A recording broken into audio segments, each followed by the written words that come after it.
Hi, good afternoon, everybody. Thanks for coming back to Dr. Chao's YouTube channel.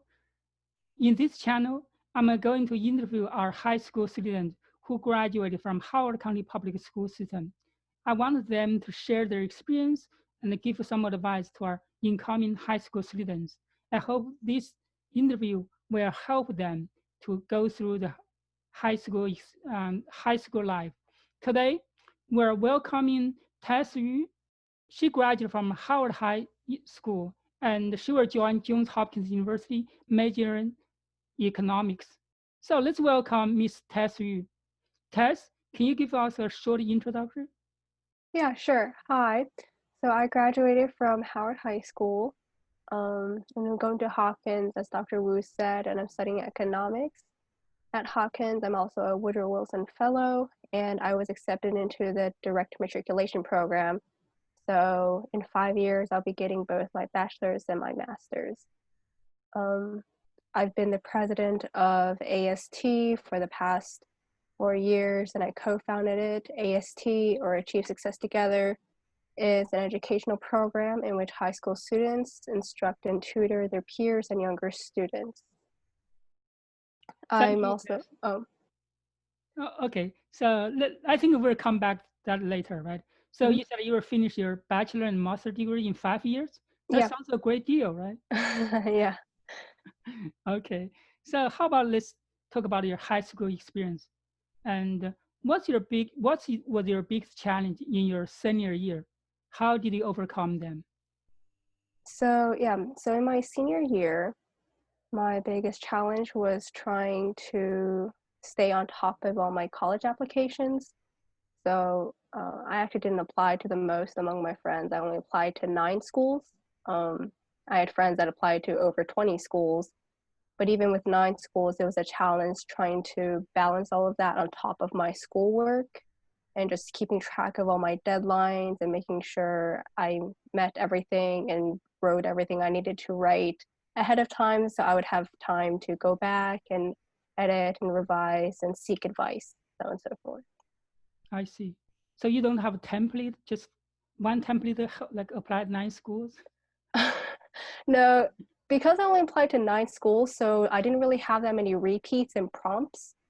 So I had to write new essays every time because all the prompts were different. I see. So what's your biggest challenge in your whole high school in your 4 years, and how did you overcome that?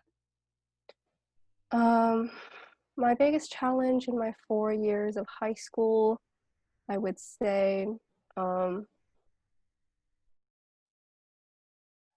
really is, I guess, time management. I think that's a big issue for students in general.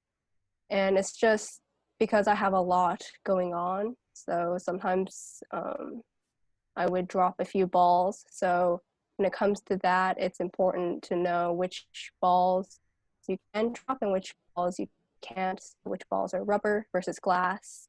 And that's just kind of the balance you have to make when, you're busy with all your schoolwork and extracurriculars. I see. So for example, can you list one ball you dropped during the 4 years? I've definitely skimped on homework. I've definitely not turned in homework several times during high school because I had to study for another test or do a project, so on and so forth. So that's one of the rubber balls where you can drop them and you won't have any huge consequences. So you're not worried about dropping homework, you're not getting an A, right? Yeah.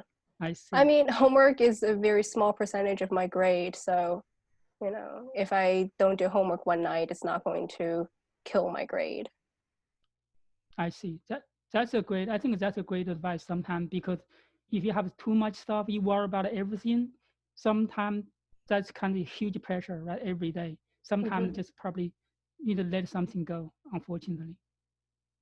Okay. So what experience do you consider to be the most unique experience in academics in your high school? So in my high school, our Spanish teacher likes to do yoga with us. And so she walks us through all the yoga moves in Spanish. And so through this, I was able to actually retain a lot of Spanish words for like my body parts and movement, because it was actually applying these words rather than like just doing vocab drills, so on and so forth. I was applying these words, and through application, I was better able to remember these words. So I really appreciate Senora Martinez for doing this with us. That's very interesting. I love yoga too. So, but I learned yoga in like combination between Chinese and English. Mhm. And I think it's definitely kind of help create a peaceful mind sometimes during very busy work. Yeah. I see. So let's talk about the extracurricular activities. I think you touched on this a little bit earlier. Can you elaborate a little bit on that? Yeah. So outside of school, I am the president of AST. So, as I said, AST is an educational program in which high school students instruct and tutor elementary, middle, and other high school students. So, we cover a wide variety of subjects from English to science to public speaking. And we've been running for 4 years. So, we started out with writing, and then we moved to doing math, and then public speaking and debate. And also, along with that, since 2017, we've received a grant from the Howard County government, which we're very thankful for. And with that grant, we were able to bring our services to local elementary schools and tutor those students for free. And so our target students were students in the ESOL program or who come from low-income families, to offer them the extra support they may not be getting outside of school. Thank you. I remember once I attended your annual recruitment for tutors, right? I Mm-hmm. see so many new faces come in. They want to help the younger children with less resources and disadvantaged. I really appreciate you take the initiative and try to do something to help the community. That's something I, I feel so good and proud of you guys. Thank you.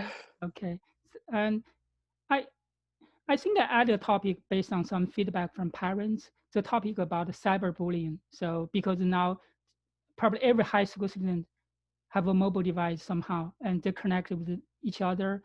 Either probably not Facebook anymore, right? Instagram and some other messaging.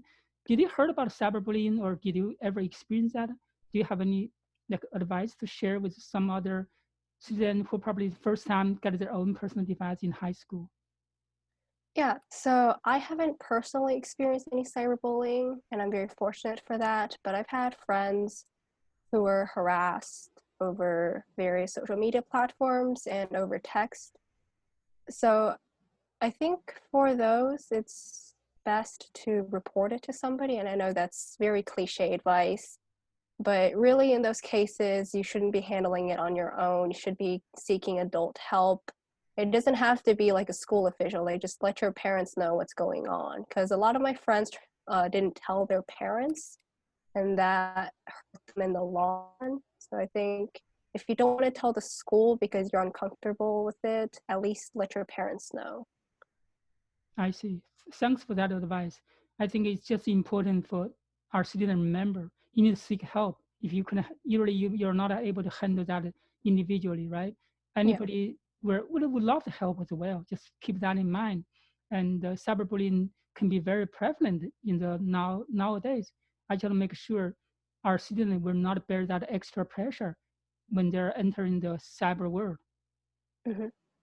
And for the information, I think our school students have a bullying report website. So try to file a report that, and everything will be kept confidential. And our school has a very well-defined mechanism or protocol to handle that as well. Yeah, definitely. So do you have any advice you want to share with the incoming new high school students? For example, maybe you get some advice when you enter high school from your parents or your friends or maybe middle school teachers, right? So which kind of advice you feel are valid or which advice you feel just not relevant at all? Um, I mean, beyond time management, I think It's important for students to keep in mind that high school isn't a transitionary period. It's not just a period for you to transition into high school or into the real world. It is an important experience, and you really should explore it to the fullest and take your time and have fun. It's not, you should never treat any stage of your life as a transitionary period.